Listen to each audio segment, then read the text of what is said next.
naa Cambérène bërki 12 ba yàqu na. da nga rin kon ne Samba àccu ganaar ah seeni Samba nee na pourtant Anta waroon naa nekk sa xarit ci koor bi. Anta suñu waay la de. Anta damay bañ mu nekk fayit rek moo tax moom sax xam na ne. mais gis nga. foo ma woowaat ko parce que benn jour woo naa ko ndeysaan kii nag. waaw Samba mun nga yor communication mu yónnee ma message ne ma. woo suñu sama secrétaire bi. pour ñu xool ñu kale ma nekk chargé de com. waaw mais xam nga Anta tey.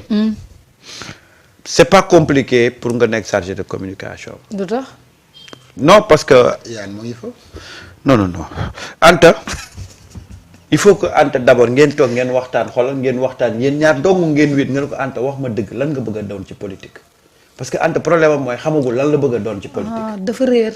xamul quoi xamul parce que nit ki pour nga orienter ko il faut nga xam lan la bëgg a nekk ci politique léegi bu la waxee li mu bëgg a nekk ci politique nag. nga koy doog a orienter di ko wax nan lañ koy defee ak fan lañ koy commencer fan lañ koy tàmbalee ba fan lañ koy àggale et pourtant nag. Anta avait une très belle chance de s'imposer en tant que jigéen tey pour porter la gente féminine parce que tey boo xoolee ci landerneau politique bi surtout du côté de l'opposition y a plus de femmes kuy incarner leadership politique ana Aïssata Tall Sall gars yi léegi mënatul wax lu gars yi dugal ci seen bopp. dafa yàgg nag. ba mu ne osé gars yëpp jóg ànd ak moom ci osé ndeke osé ba yëpp ca. faussé ba lay yëpp. voilà ci la gars yi pare ci bon mimee ngi ñëw. mimee ngi ñëw. boobu ba tey ñu koy xaar ñëwul. moom animu. ba dama xam donc tey Anta amoon na tey benn ligne de conduite bu mu doon doxal. et puis vu son jeune âge. elle pouvait au moins. am benn côté boo xam ne mais Anta dafa suivre une opposition boo xam ne bokkul ak ñoom jamono xamul ñooñu la mooy seen intérêt. mu nekk ci ba finalement Anta dafa réer mais man Anta bu ma ko yoroon tey dama koy conseiller mu génn ci clivage yooyu yëpp wut benn chemin yi boppam. waaw il faut que idée bi leer de. voilà nga xam lan nga bëgg ak fan nga jëm ak noo fay demee. mais instant bi xamul dëgg mais xam nga tey bu buggee def ay ala Pape Djibril Fall ay ala Abdou Mbow ñooñu nga xam ne ñooñu c'est des nan la ñu am. en tout cas doy na waar de. kii nu mu tudd Ndeye Goudiaby walaay aw ma woon lu ma jël note. mu ne ndax jëlu ma woon note man ko walaay aw ma lu ma jël note. jël note ci Barth day xaw compliqué. non déglu naa ba mu jeex. bi mu tàggoo ne je vous remercie laa naa kon affaire bi jeex na de. te jëluma benn note. man dëgg fa yàlla boobu de. mais Anta nag war na benn faay bu doy waar. ci moom en politique. keroog gis muy ñaxtu rek. li ko waa ji wax ne ko suufu ndengleer bi. sa bàyyi kéw bi yii keroog koy daanaka saaga rek la deful. loolu nag politique yooyu def ci am ces coups bas là. nekkul lu la métti ci politique nga fësal ko.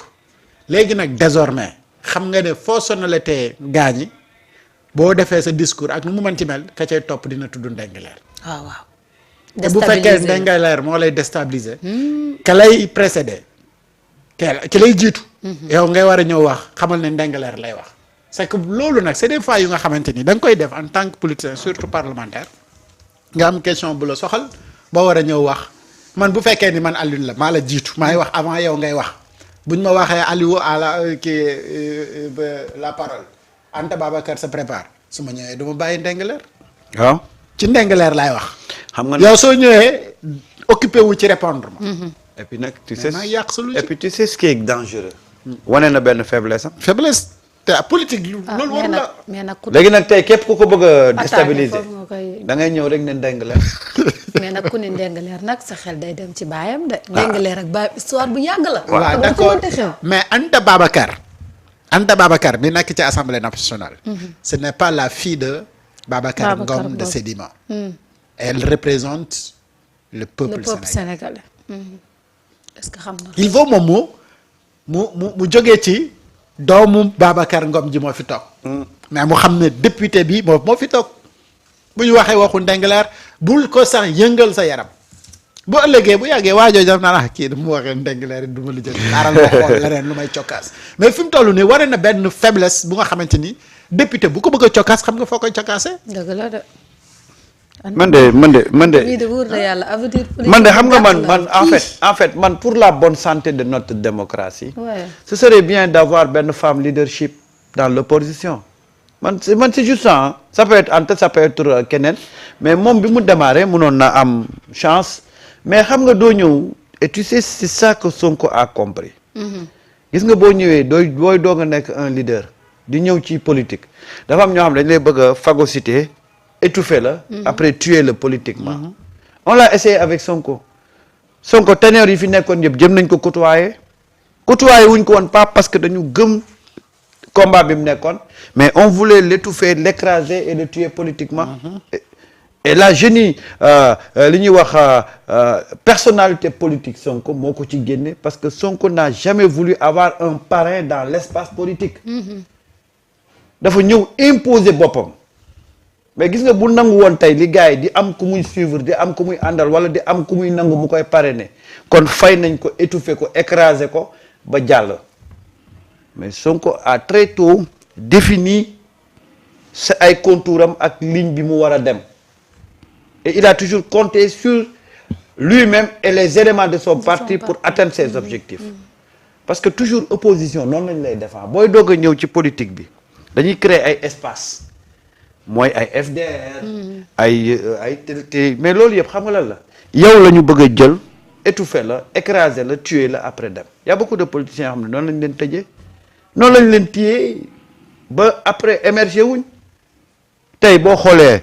ay ñoom Mamadou Lamine Diallo. ay ñoom ay Cheikh Bamba Dièye ah y a beaucoup de jeunes yoo xam ne dañu ñëw ci espace politique bi avec de très belles idées avec de très belles démarches mais boo fi ñëwee fekk fi ponkal yi. dañ lay téye dugal la bu ñu la dugalee dañ lay tuer politiquement après dootoo amati benn avenir politique.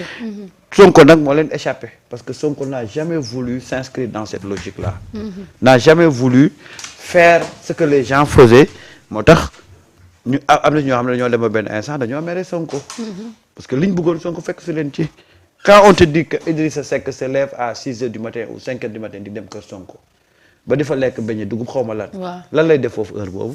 heure xëdd. waaw Sonko nag a très tôt compris là où il fallait mettre les pieds. pour arriver ci fi nga jëm. et di Sonko du ko jox confiance parce que. la leen daloon. non demee ñoom ñi ñu recalé woon ñu war a defaat mbir mi. waaw waaje seppeeku dem ànd ak Macky. waaw la chance de Sonko. c'était ça parce que gis nga Marieta boo ñëwee am ay ambition ñi lay xëcc seen bopp di la gëmloo ne yéen a bokk même combat c'est des éléments même du régime qui est en place. dama lay wax tey le cas de Karim Wade. mais Karim Wade ñi ko reylu mais y a des éléments de du PDS yoo xam ne ñoo participé ci bi ñuy tër Karim ay propre frère am ñoo jàppale Macky Sall pour mu rey ko politiquement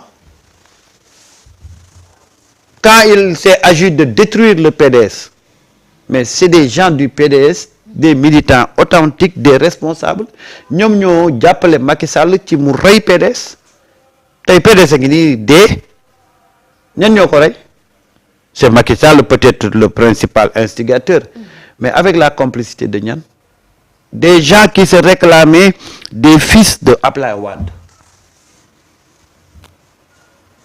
ñooñu ñoo jàppale Macky Sall tey ba mu tas PDS ba rey PDS ba PDS dee le PDS n'existe que de par sa permanence mais il y a plus rien et heureusement que Ousmane Sonko il a très tôt compris que ces gens-là c'était juste il fallait les côtoyer mais ne pas les fréquenter moo tax Ousmane da leen côtoyer mais mosu leen fréquenter Ousmane est toujours resté dans sa ligne de conduite loolu moo tax